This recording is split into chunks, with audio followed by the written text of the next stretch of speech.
Reverend Dr. Raymont Anderson is an ordained Centers for Spiritual Living minister serving the Center for Spiritual Living Greater Baltimore community as our spiritual director. He has frequently been referred to as a Renaissance man and visionary New Thought leader.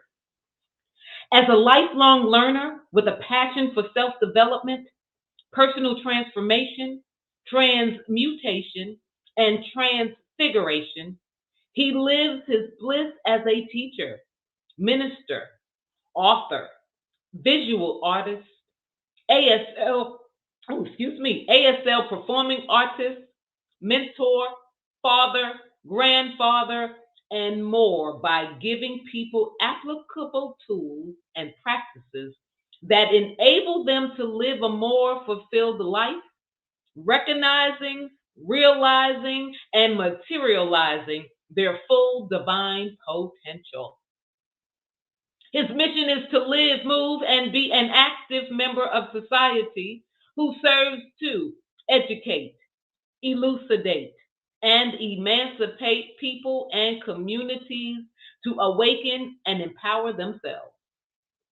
ACTIVE is an acronym that stands for authentic, compassionate, transparent, inspired, vibrant, and empowered.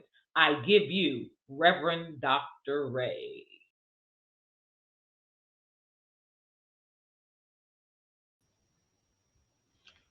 Hello and welcome. Based upon the music that you have heard earlier, the pre service meditation, invocation, and spiritual practice, Reverend Ray will not be speaking today because church has already happened. No, but so since this is my calling, I'm gonna go ahead and do this, even though if you've already been here, you already been to church because yeah, oh yes, yes. We have gathered together for that sacred yes. Uh-huh. Following the divine master plan of source. Yeah, okay. Hmm. Ah.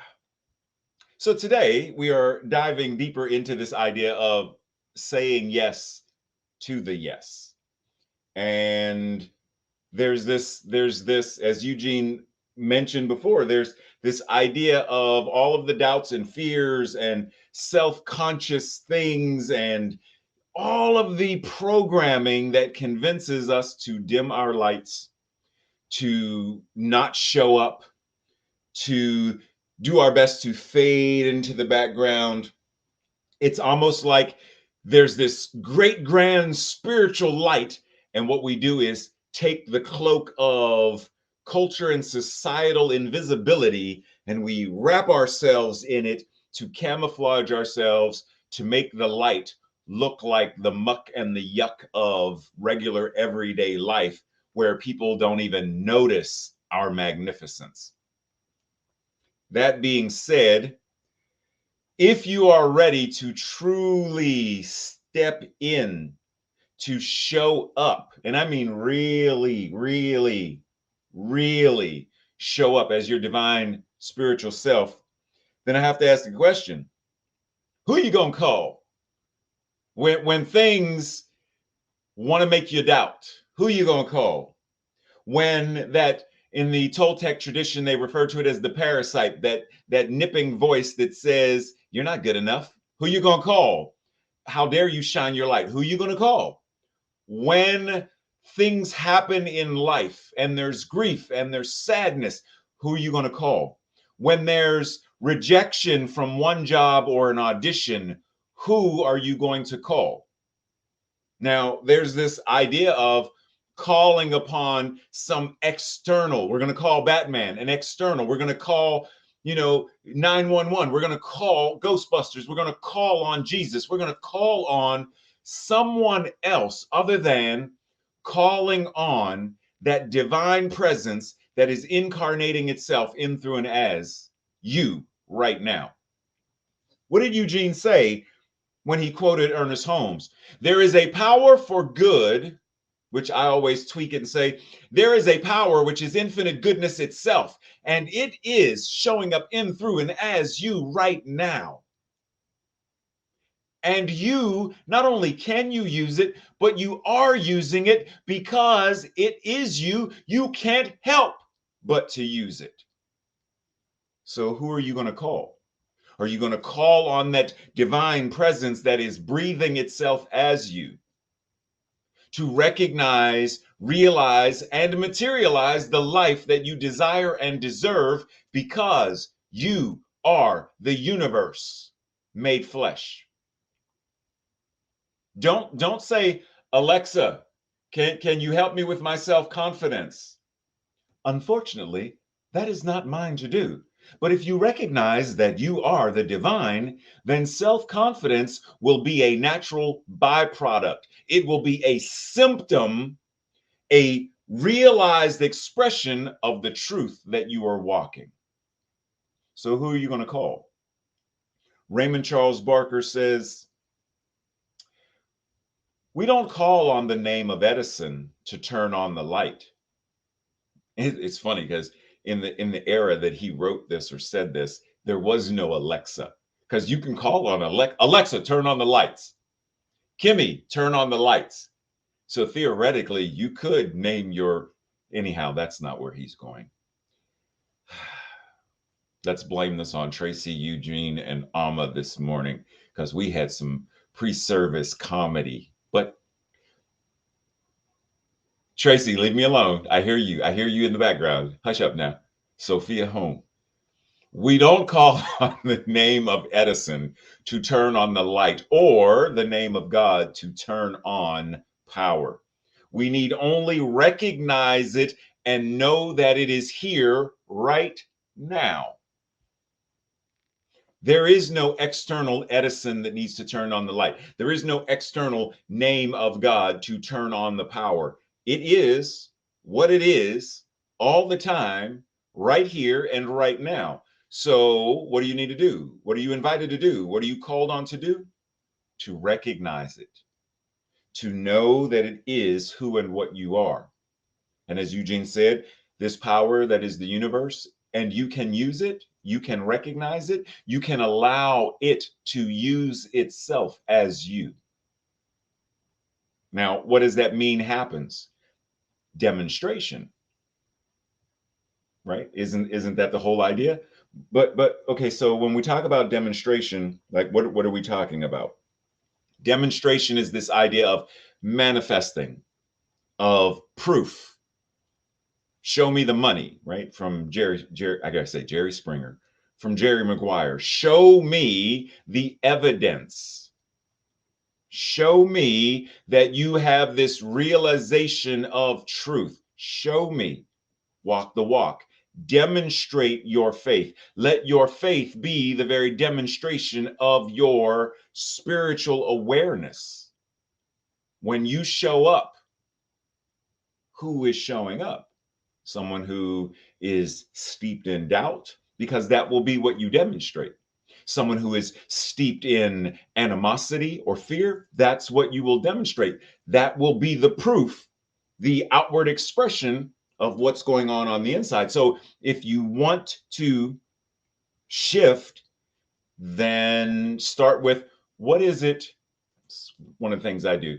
Start with what is it that I desire to demonstrate? What do I want to manifest in my life? In other words, what do I want my answered prayer to be? What do I want the answered prayer to be? Not what do I want to pray for right here? What do I want to experience on the other side when the prayer is answered, when the demonstration is demonstrated, when the manifested is manifest, when the and so it is, the Amen, Amen, Amen shows up? What do I want that to be? Because all of these things, Amen, means, yeah, it is. It is so. It is as I have said that it is. It is as I know that it is. It is, period. Full sentence, full stop. It is. What do I want that isness to be? then my practice is coming back and saying, then what is it that I am invited to recognize and realize? What is it that I am invited to say yes to? As Eric Butterworth says, demonstration is not working magic. It is not working miracles. It is not the something out of nothing kind of process. Breathe that in for a second. It is releasing your, and he uses the word imprisoned splendor. Imprisoned, it is the denied. When you deny your splendor, when you put it away in a drawer or put your lamp under a bushel, it is releasing your innate splendor. That which you desire is already what you are. Let it shine. Let it be demonstrated. Breathe.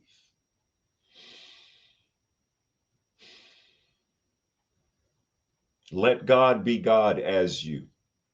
That master plan that Amma sang about, let that plan be unfolded in, through, and as you. It is you. Breathe. David J. Walker says, you are worth more than you will ever experience, but you will only experience what you think you're worth. You will only experience what you think you are worth, even though you are worth more than you will ever experience. So in our culture and our customs, we tend to talk a lot about the net worth. What is the net worth of, or what was the net worth of such and such film, or whatever. But do we really ever sit down and think about, so net worth is this idea of your assets and your liabilities, and then you come up with assets minus your liabilities equals your net worth. Yeah, I got that. I understand that. But keep in mind the concept when Yeshua and other great teachers were like, be in the world but not of it. Do not make this be the quantifying fact or the qualifying fact that determines your worth. This is one tiny, infinitesimal way that one can measure one tiny aspect of a life experience. Because if I were to ask you, well, what is God's net worth? God has no liabilities.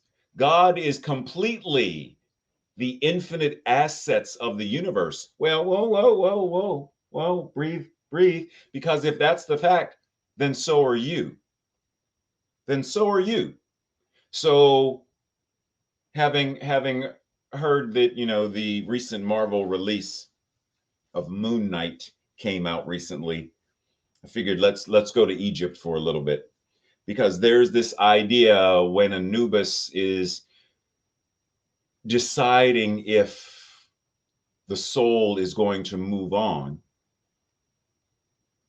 the heart and the feather of Ma'at, the feather of truth, are put on a scale. And if the heart is heavier than truth, than virtue, then it is deemed that this person has more wickedness, quote unquote. And so they are then devoured by the goddess Amit. Now, what does that have to do with you? When we have, quote unquote, a heavy heart, that heavy heart can be heavy due to grief. And that's fine, because grief is a legitimate human experience. But unresolved grief, unhealed grief, unhealed shame, unhealed guilt, unhealed judgment throw us out of balance. We are no longer able to walk in principle because we are limping. We are not standing in alignment. Our chakras are off. Our energy system is off because we are not addressing. Physician, heal thyself. Find where we are out of balance, where we are saying no to our own infinite good, where we are not allowing love and law to operate together. Let's gather love and law together as one. As one. Let's recognize when we gather together, demonstration, answered prayer, a world that works for all shows up, not just for me, but for everyone. As Cesar Chavez says, or has said, you can't expect prosperity, freedom, liberty, etc., just for yourself. You're called to want that for yourself and for others. Amma didn't say, I gather together, just me, myself. We say, what? What? Let's gather. Let's come together and recognize. But if you and I are going to come together, I have to ask myself, have I brought and integrated all of myself and allowed my pain and my joy? Have I healed whatever this is, and have I come together so that I am able to be steeped in and walk in principle? Because if I'm not, as Einstein said, stop, I'm paraphrasing, stop expecting something different from doing the same old, same old, same old. Gary Zukav says, choosing is the act of creation. The most important choices that you make are the choices about how you see yourself, how you see the universe, and how you see your relationship to the universe, through the universe, and as the universe.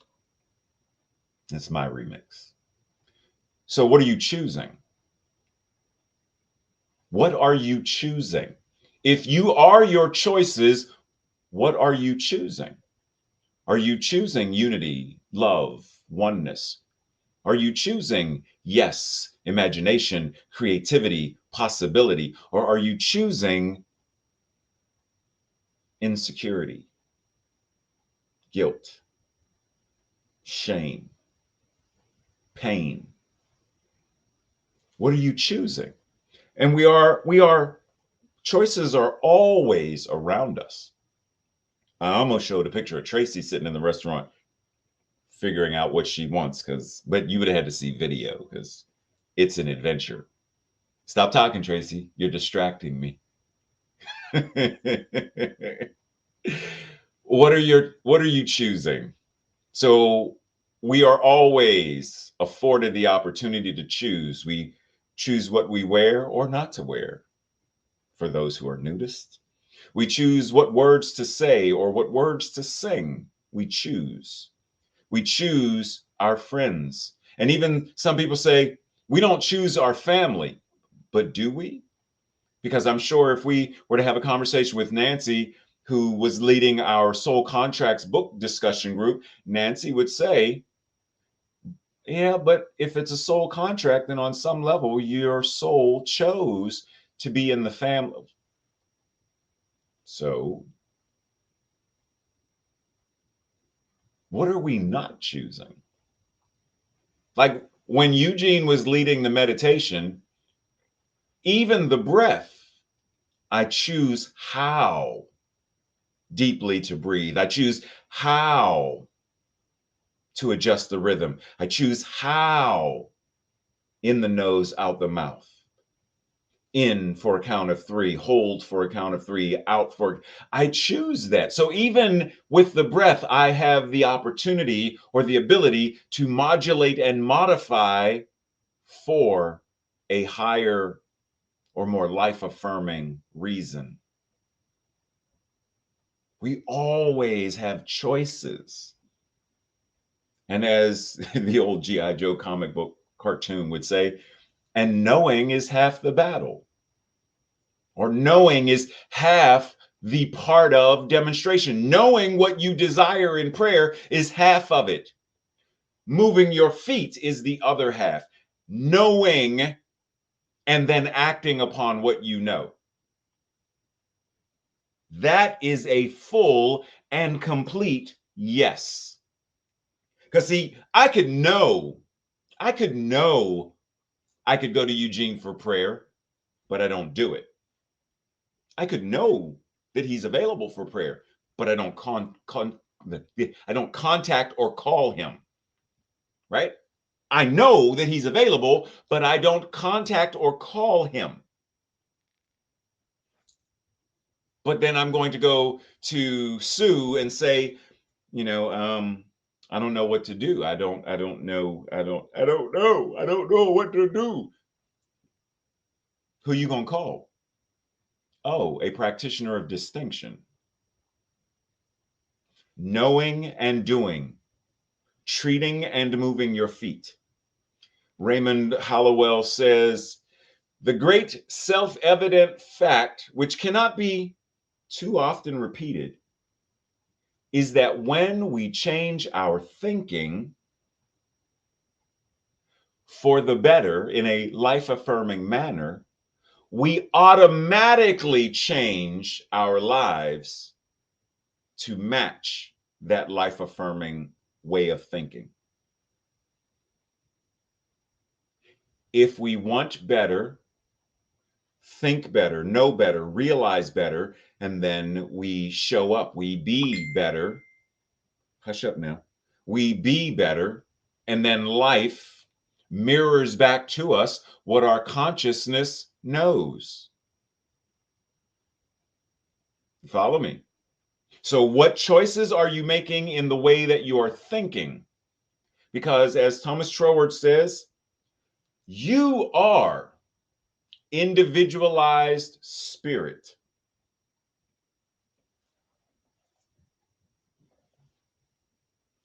You are individualized spirit. Therefore, what you contemplate as the law of your being becomes the law of your being.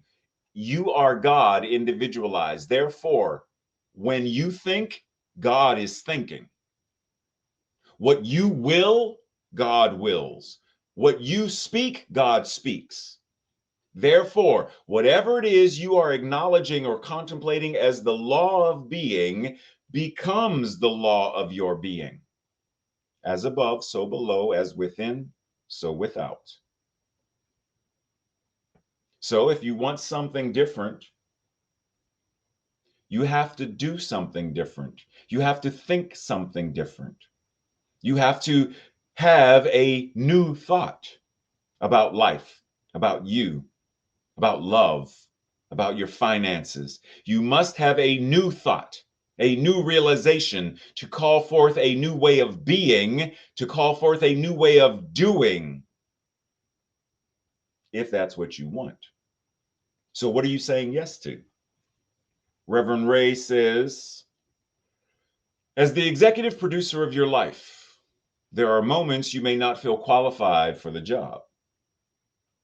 Imagine two people applying for a job as Oprah's new executive producer at Harpo Studios. One applicant has years of experience and the other has none. Who between these two people is most likely to get the job? Now let's slightly twist it. What if the one with the experience feels incapable? They feel unqualified to do the work at Harpo. Maybe they're intimidated by the Oprah effect and her reputation. And yet the other one, who has no experience, is eager and ready to learn and absorb. And they believe that even with their lack of prior experience, their willingness to learn on the job will show itself. Now, who is most likely to get the job? See, we often say no to things because of fear, because we don't feel ready, we don't feel qualified. I'm not going to start my podcast because who really wants to listen to me? I'm not going to write my book because who's really going to read it? I'm not going to teach that workshop because who's going to actually attend it? I'm not going to do this or do that because, like, what, with all these other people who speak much better than me, who have far more training than I, who have far more followers on Instagram than I, who've been validated with the little blue dot, like they're real. Nobody know who it's just little old me. Versus, you know what? I don't need to know how right now. I trust. So I say yes to the infinite possibilities that will forever unfold as I take that step. As I take that step, as I call forth prayer, I know the demonstration is already in before the first word is spoken. Because the moment I think it, it's already in the one mind. Because there is only one mind. So if I think a thought, God is thinking a thought. If I speak it, Eugene, do me a favor, pray for me regarding, as soon as I say those words, as soon as he hears those words, God is already acting upon itself as the expression, as the reception, as the demonstration of it, all as one act. It's not separate. There isn't, I speak.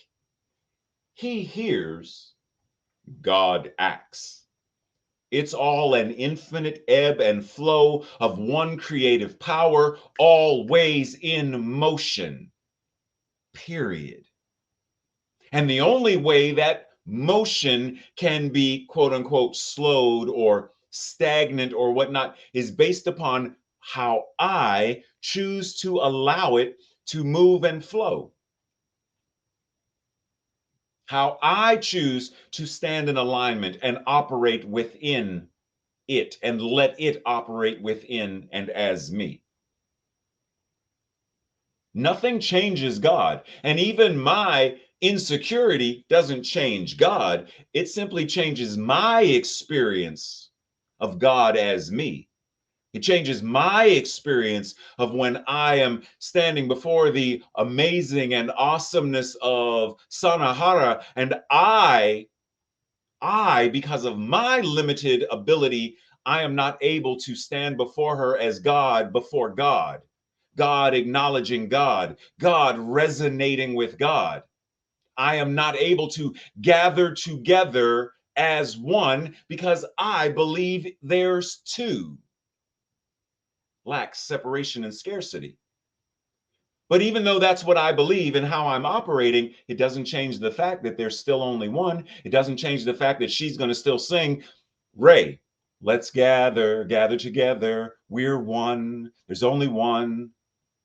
She's not going to change her song because she knows the truth. So even when I may not know, she knows it with me, for me, as me, until such time as I am now able to change my pitch, change my tone, change my rhythm. And then now we are singing in harmony because I have changed my harmonics. I have changed how I show up because now I know, oh, that's the melody. Oh, it's in the key of F. Oh, now I know. And now I change. I say yes. I say yes. Ernest Holmes says in the Science of Mind textbook, to desert the truth in our hour of need is to prove that we do not know the truth. So what is your hour of need? Whatever your daily bread. Give us this day our daily bread. Breath. Give us this day our daily bread. Song. Give us this day our daily bread. Imagination. Give us this day our daily bread. Life. And to desert the truth when we are living life is honestly to say we don't know the truth.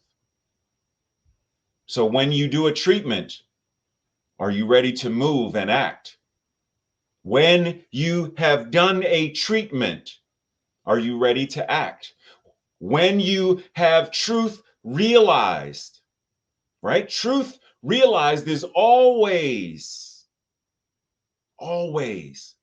expressing.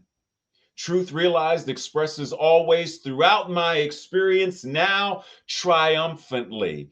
Truth realized expresses always throughout my experience, now triumphantly. Now let me act upon that. Breathe. This week's exercises or practices: identify some of the choices that you have made in the past and see if you are able to connect the dots as to how those choices demonstrated as certain life experiences. And then ask, what choices am I currently making? What do you say that you know, but if we were to look at your actions, they demonstrate a different knowing or belief? We say we know. We know that God is all there is. We know that there is an infinite source of supply. Do my actions demonstrate that that is truly what I know? Or do my actions demonstrate that I say it, I think it, but my knowing, my actions say that there's not enough? What does it mean for you to say yes to yes? What does it mean for you to say yes to your eternal spirit source? What does it mean for you to say yes to your eternal spirit source, creative expression? And then lastly, have a conversation with dos personas, with two people, about what you do when you feel heavy-hearted, when you feel in need, when you feel out of alignment, out of sync, when you feel confused. Who do you call? What is your current practices to address this, to heal it, to shift it, to move through the experience? And we breathe. This week's declaration or affirmation, I will say it first, and then if you feel in alignment, say it with me on our second go round. I know myself as spirit knows me. Creative, unique, and wonderful. Together. I know myself as spirit knows me. Creative, unique, and wonderful. Breathe and acknowledge, recognizing that this moment is good because you are good. This moment is God because you are God. This moment is the divine and right demonstration of your sacred and holy yes. The law says yes to your yes. So when you say, yes, I am that I am love, the law says yes. I am powerful, the law says yes. I am here to do a mighty work, the law says yes. I am living, moving, and having my beingness as the universe in expression, the law says yes. And recognizing that this sacred yes of the universe means it is answered prayer, I gratefully surrender this word from the first words spoken by Eugene at the pre-service meditation, through the words sang so beautifully by Amma, through the hands that are interpreting, through Tracy and her hosting, through Ray and his laughing, through all of this. I am grateful for the ways in which we show up as yes personified. And being grateful, I allow the law to do what it does, to demonstrate accordingly. And together we acknowledge this, we declare it, we receive it, and we continue to walk the walk of it by saying, Ashe, Amen, and so it is. Blessings, everybody. Much love and appreciation. See you soon.